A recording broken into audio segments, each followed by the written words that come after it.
Hi friends, good morning. Welcome to our next tutorial on Core Java. In this tutorial, we'll discuss about this substring. So what is a substring and substring offset, both we'll discuss here now. How we are finding that substring of this, we'll discuss. For that, here what I am doing here, I am creating one new project. That project name called as a SB string buffer substring. So how we need to find that substring, we'll discuss here now. I created one project name called as a SP substring. So here I am creating one package that is com.sub.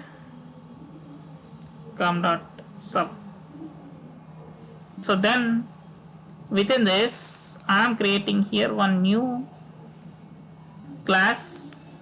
That class name called as SP substring. SP substring. Okay, finished. Now here I am writing this one class. So here I am taking this string buffer. Okay, same string buffer I took here now.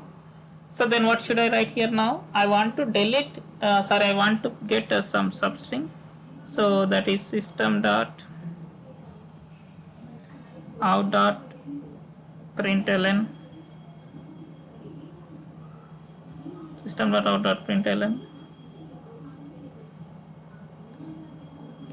that is sp dot substring. So here I want to delete some value on 6th position.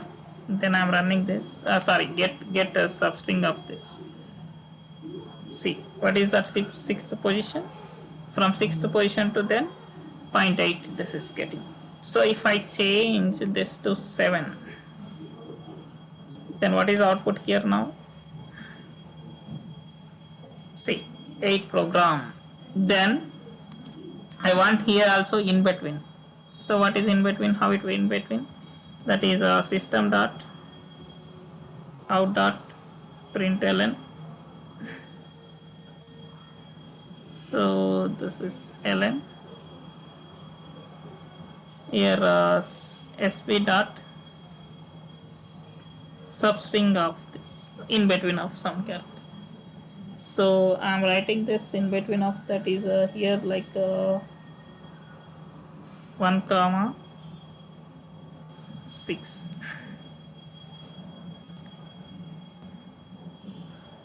See here, 2nd to 6th position, the values are printed like this. So this is the way we can find the substring buffer. Thank you for watching this. Please subscribe to get more updates. Thank you.